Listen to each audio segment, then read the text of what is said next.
Hello and welcome to another video aiming as usual to give you the very top grades. This is in the series on how to create a character.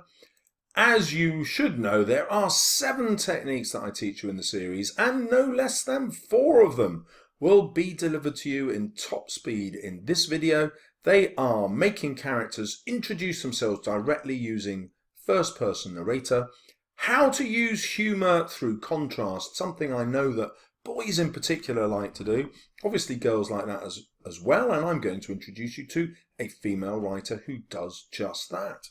How to use the backstory to create a really vivid character who's totally memorable, and the trickiest one of the lot, how to create a memorable character using a physical description. But the crucial bit, ladies and gentlemen, is with a purpose. Otherwise, you get a physical description that is much like this, like a cartoon, over the top, and it doesn't belong in a novel. However, Phineas and Ferb, what's not to love?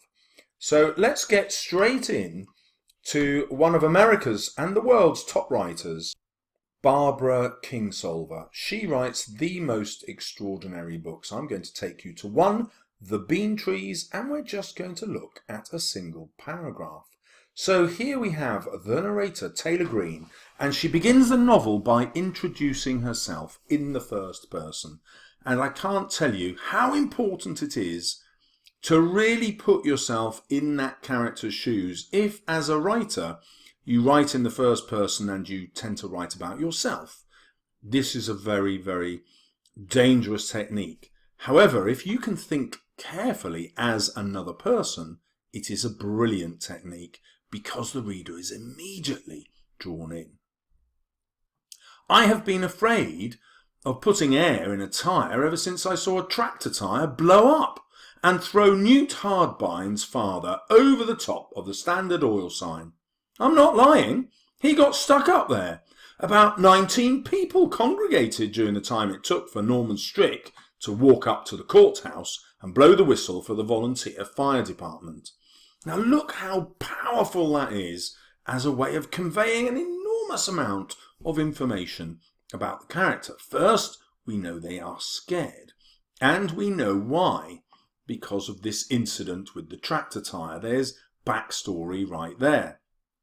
And we also know what is likely to happen in the next paragraph, something about pumping up a tyre. Either the character has broken down in a car, or there's going to be something with a bicycle, but we also sense immediate danger. Will it blow up again? Then we have a very realistic setting. We know where we are. We're in America because that's where the Standard Oil sign would be. We know it's in a rural part of the country because he's blowing up a tractor tyre. We know probably that everybody knows each other, which is why the narrator tells us it's Newt Hardbine's father, as though the narrator is telling this story to people in their own community. It's a neat writer's trick to invite us into their community as though we're one of them. So we know we're in small town America. We get, of course, if you have that first-person narrator, an aspect of personality.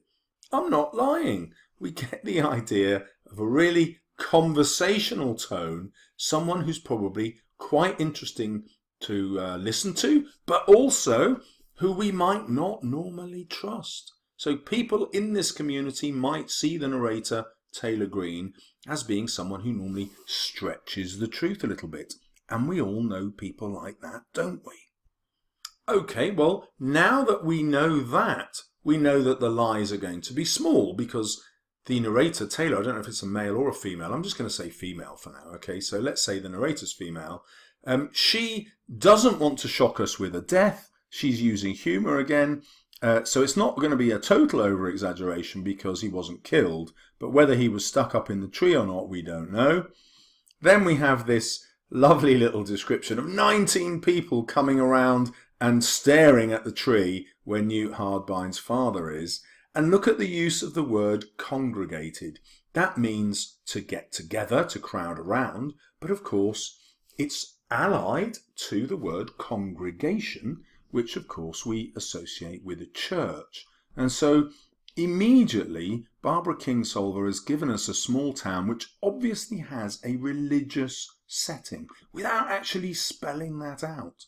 And then we can picture the theme of justice, because Norman Strick has had to go to the courthouse.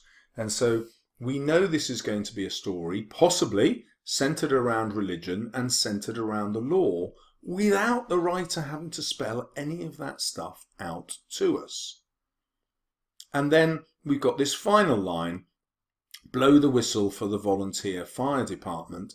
Now we have an element of danger. Now there's nothing dangerous going on now other than we know that air is being pumped into a tyre, but it's quite humorous to have all these images of danger, people praying as though in a church, the reference to the courthouse, and now the reference to the fire department. So not only do we get this fantastic view of the little town that Taylor is in, we also get some potential themes of the story around religion, around the law, and around danger. And that's happened without the author spelling any of it out. It's just happened with the language choices and the little pictures, the snippets of the backstory that Barbara Kingsolver has chosen to give us. Now, those of you who are familiar with my videos will know how important I think contrast is. So let's dig a little deeper into how the humour is provided through contrast here. So we have an implied contrast, probably between a car tyre and a bicycle tyre that narrator is pumping up, with the tractor tyre that actually blew up, and therefore with more force because a tractor tyre is so much bigger. We also have a contrast between where we probably are, the reader, and this small town in America, which is probably a very different setting to where we're reading the book. We then also have this contrast between our narrator and the other 19 people who just stand about. Now, what's ironic here is the narrator is critical of these 19 people for just standing about, while only Norman Strick went to help.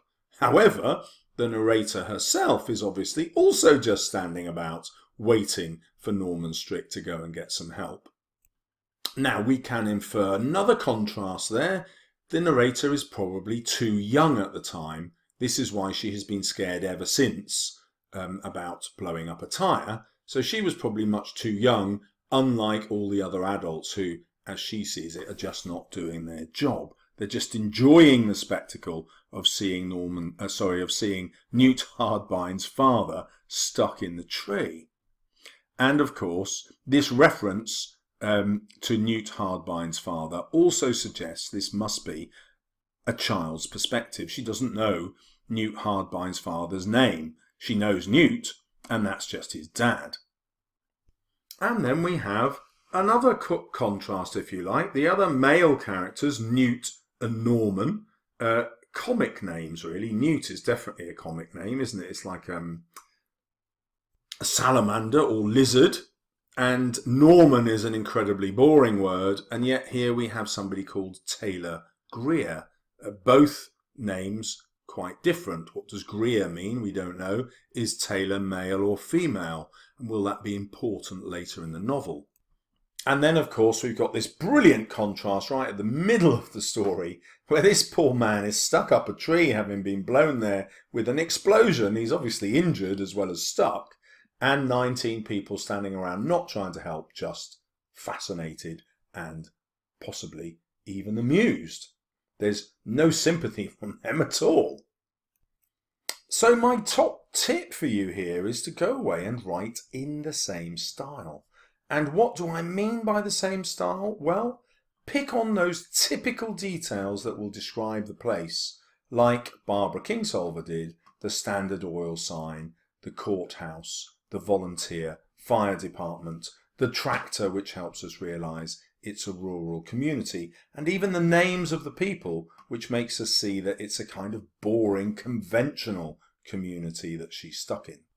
Right, I did promise you the memorable physical description part of the video, And I'm going to base that on John Steinbeck's book of Mice and Men, but I think I'll do this as a little bit of a teaser and keep this video at around 10 minutes. So look out for my next video, or if you're joining me later in the year, look out for that video right here. I will link it with the eye, and you can click to it right now. If you'd like more, don't forget to subscribe.